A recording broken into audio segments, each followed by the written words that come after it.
I'd like to share with you some good examples of the composite postcard project. This is Marie Alberto's. The reason why I like this is she just threw herself into it and didn't hold back. There's a lot of layers here, a lot of images that are hold together very well. And another thing that's notable for a beginning student is that she's using type as texture. She's creating this very nice texture with all this layered typography, which is very good. There's a theme that if you spend time with this, there is a theme here that you can pull out and experience. It's the Victorian London Sherlock Holmes, Conan Doyle kind of thing, but there's also some very modern and contemporary elements in here too. So it's really interesting, and she did a good job on this. And I'll post another video that goes into this in more depth. So very good. Mario Chavez. I want to point out that I put a black border around this just so you can see the demarcation of the composition. His work does not have a black border around it, but this works very well. He did a lot of revisions, and what's good, there's a lot of things that's good about this. He worked with the color relatedness. I don't know if you can see it on the screen, but there's a pretty complex background texture going here. It's just a nice, fun, has a good feeling to it. He spent time on what I call, if you take a painting class, it's called push-pull. Okay, like you push elements and pull elements, meaning you push them to the background or you pull them to the foreground. Originally his little geckos or whatever those are in the upper left as lizards were getting like mushy and kind of receding, pushed very far back. He worked on that with the contrast and the color to pull them forward.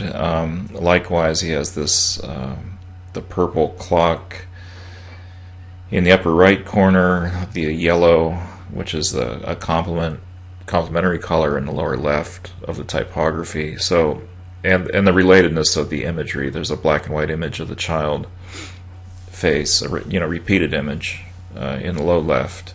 So that there's just like a lot of ways that the viewer's eye connects the dots and moves across the composition, which is what you want when you make a composition. You want the viewer's eye to travel and flow across all the elements of the composition and not get trapped in one place.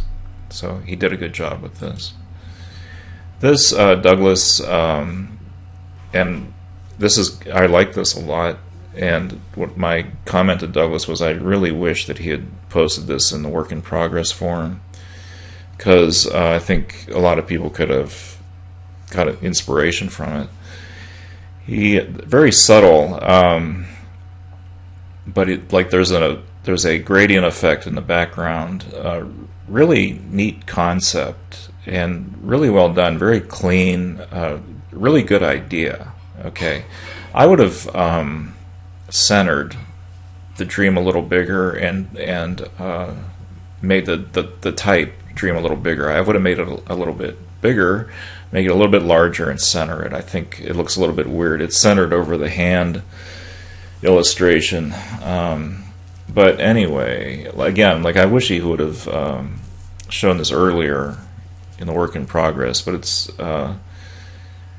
just, if you go back to this video, Maria's was very dense with texture and very complex. This is very simple, very clean, and they both work. So the really nice feeling about this, but most of all, very strong concept.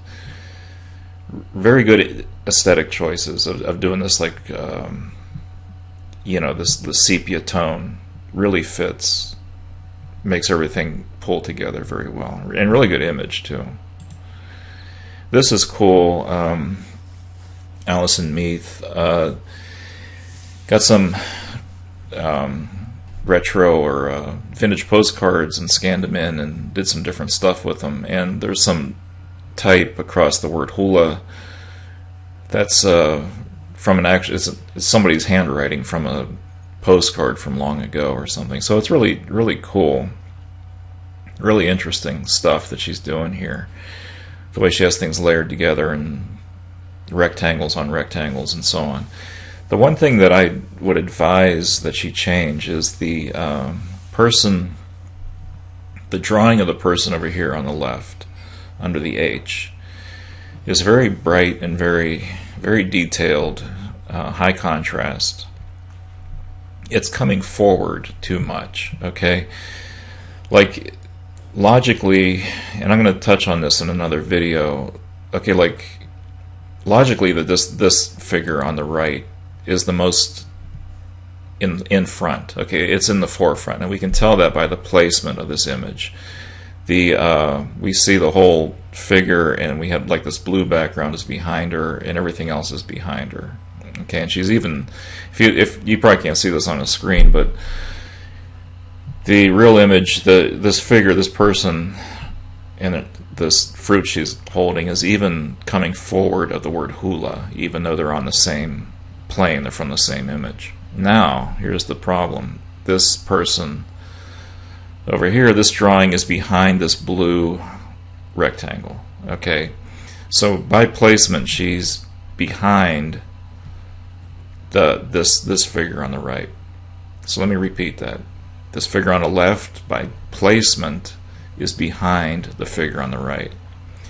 Now, because of the clarity and brightness of this figure on the left, the figure on the left is coming forward, and it's causing optical confusion, is what that's called. Okay, the viewer is expecting this figure on the left to be receding, instead it's coming forward.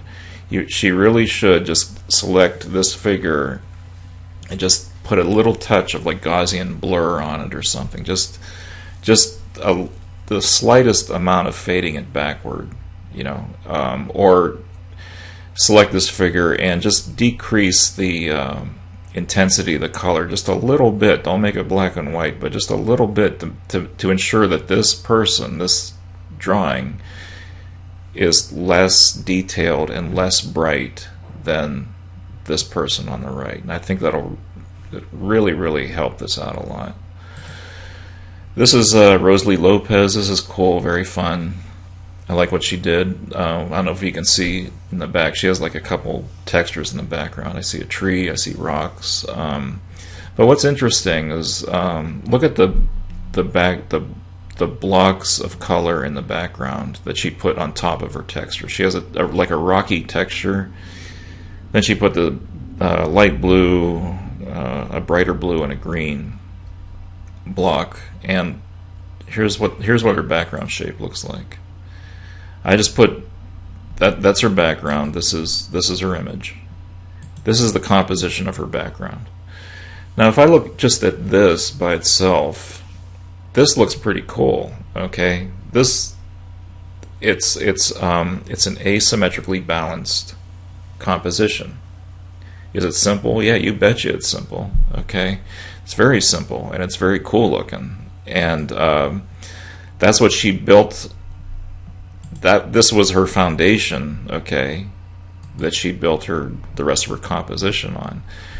So this stuff about balance and geometric shapes, it really works, folks. I mean, so like if you start with something strong as a foundation, you can build on top of it.